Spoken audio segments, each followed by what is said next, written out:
Hi. Cinema Recapped here. Today we are going to talk about Avengers Endgame. Warning. Watch out for spoilers ahead. If you like the video, please click like and subscribe. At the beginning of this video, Hawkeye is showing his girl archery on his detached ranch while his better half readies an outing lunch for them. Unexpectedly, Hawkeye's little girl evaporates and the remainder of Hawkeye's family deteriorates, alongside half of all life across the universe, the consequence of Thanos snapping his fingers in the wake of securing each of the 6 Endlessness Stones. Nebula and Tony are abandoned in space following their loss to Thanos on Titan, however, are gotten back to Earth via Danvers and rejoined with Natasha Romanoff, Bruce, Steve Rogers, Rocket, Thor, and James Rhodes. The group figures out how to take the Limitlessness Stones back from Thanos and use them to invert his activities, yet learned after finding him that he had utilized the stones a second opportunity to obliterate them, forestalling their further use. He lets the remaining team know that he did as such to try not to involve the stones for additional loathsome purposes. Maddened, Thor decapitates Thanos, saying it's what he ought to have done in Wakanda. After 5 years, Scott Lang escapes from the quantum domain to find that his little girl Cassie is currently a teen and that Trust Van Dyne, alongside half of the populace, has vanished in the snap. Rogers has been driving distress advising meetings for survivors actually battling with the impacts of the snap, while Romanoff is indefatigably overseeing both Earth and the remainder of the universe with the assistance of Rhodes, Danvers, Okoye, Rocket, and Nebula. Lang goes to Romanoff and Rogers and makes sense of that while 5 years had passed for them, just 5 hours had passed for him in the quantum domain and that time extends much distinctively there. The three go to Tony, who is currently bringing up a youngster with Pepper Potts, and make sense of their hypothesis that the quantum domain can be utilized to travel once more into the past and take the Limitlessness Stones before Thanos can gather them. Unmistakable at first oddballs their proposition with worry about gambling with his family and the harmony he has found, yet in the wake of reflecting upon the deficiency of Peter Parker chooses to test hypothetical models that would work with Lang's quantum burrow, in the end tracking down one that works. With Tony now ready, the remaining team set off to reassemble their group. Bruce has now embraced the mass as a piece of him and has merged his own cognizance and the mass together into one. Romanoff, subsequent to hearing reports from Rhodes of a professional killer that works with comparative strategies to Hawkeye, passes on to track down him. Hawkeye, consumed with sorrow after the deficiency of his family, has been working under the mantle Ronin while fiercely slaughtering criminal cartels and posses all over the planet to attempt to work on the world that is still left.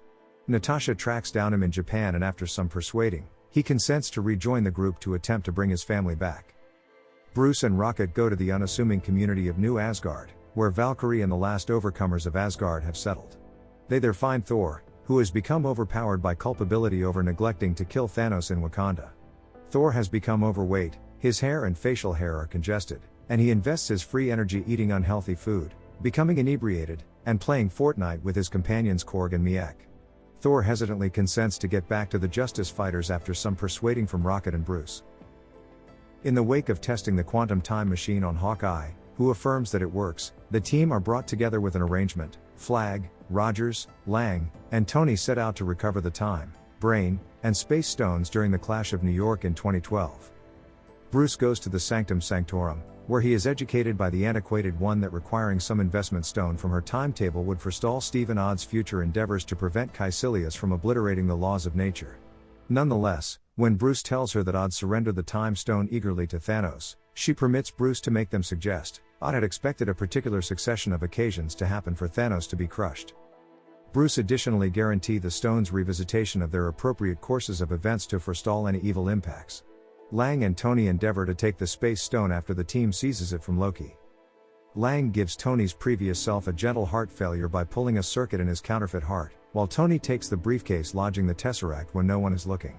Their arrangement is obstructed when Tony drops the attaché after he is inadvertently hit by the Hulk. Loki then takes the space stone and uses it to get away from care. Rogers prevails with regards to taking the brain stone from secret Hydra specialists, however, finds his previous self, who botches him for a hidden Loki. Subsequent to overcoming past Steve, Rogers gets back together with Tony and Lang, who currently should sort out one more method for getting the space stone without running out of the restricted stock of PIM particles that permit them to go through the quantum domain. Lang gets back to the present with the brain stone while Rogers and Tony devise an arrangement to take the space stone from a U.S. armed force establishment during the 1970s, while additionally taking further vials of PIM particles to make the excursion back home. While there, Rogers sees Peggy Carter and Tony have a significant discussion with his dad Howard. Rocket and Thor travel to Asgard to recover the Truth Stone before Malekith utilizes it against the 9 domains. While in Asgard, Thor is reminded that his mom, Frigga, would pass on soon and gets an opportunity experience with her while Rocket takes the Ether, the disintegrated form of the Truth Stone, from Jane. The two revisited Earth after Frigga guides Thor and he recovers his sledge Mjolnir, thrilled to find that he is as yet deserving of it. Nebula and Rhodes travel to Morag to take the Power Stone before Peter does. As Rhodes gets back to the present with the Power Stone, Nebula breakdowns and stays on Morag.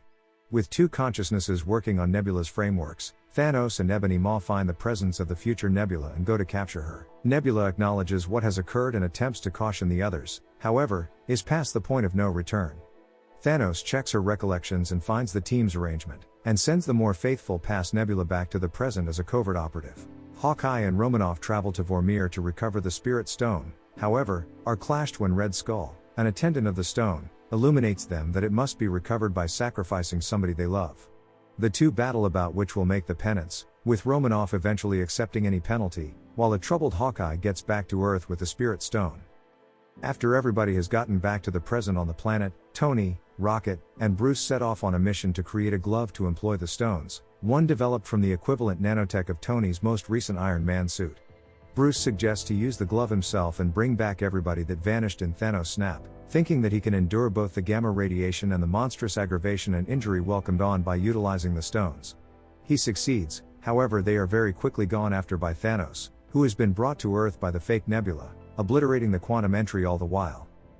Thanos diminishes the team's central command to rubble, separating the group and making the glove fall into Hawkeye's insurance. The previous Nebula is killed by her future self as she endeavors to take the Limitlessness stones from Hawkeye, while Rogers, Thor, and Tony face Thanos, who concludes he will rather utilize the stones to obliterate the universe and make one in his vision. The three battle Thanos one-on-one, with Rogers affirming Thor's hypothesis that he deserves to use the Mjolnir, yet are each outperformed by Thanos. Not long after Thanos' military terrains on the planet, T'Challa shows up before Rogers, alongside the Avengers in general and different partners restored by Bruce, prior to sending off an attack on Thanos and his military. After an extended fight during which Tony is brought together with Parker and Quill is brought together with past Gamora, Thanos grapples with various Avengers for the Limitlessness stones. At the point when he's limited by Wanda Maximoff's energy, Thanos orders Glaive to have his boat fire different energy impacts, almost crushing the Justice Fighters' endeavors. Commander Wanda returns, taking out Thanos' boat while battling for control of the glove. Utilizing the nanotech from the new glove, Tony moves the Vastness stones from Thanos' hand to his own and utilizes them to transform Thanos and his whole armed force into debris, victoriously expressing, "I am Iron Man." Parker and Potts console Tony as he bites the dust from openness to the stone's radiation. Following the fight, the team holds a burial service for Tony, whose Mark I Bend reactor is drifted out on the lake close to his home. Hawkeye and Wanda Maximoff take comfort in the way that Romanoff and Vision, who didn't return in the snap, would be glad for their triumph over Thanos. Thor makes Valkyrie the sovereign of Asgard and joins the gatekeepers of the universe to track down his actual reason, liberated from the weight of eminence and authority without precedent for his life. Hawkeye gets back to his family and Peter Parker gets back to school, where he is brought together with his dearest companion Ned. In the meantime, Rogers is entrusted to go into the past to return the stones and Thor's mallet to their unique courses of events, however, chooses not to get back to the present and to rather carry on with the remainder of his life in the past with Carter. He returns before Sam Wilson and Bucky Barnes as an elderly person and passes his safeguard and the mantle of Captain America onto Wilson. A concise flashback shows Rogers and Carter in a standard-looking house, at last sharing the dance they never got to have in their family room, really blissful finally.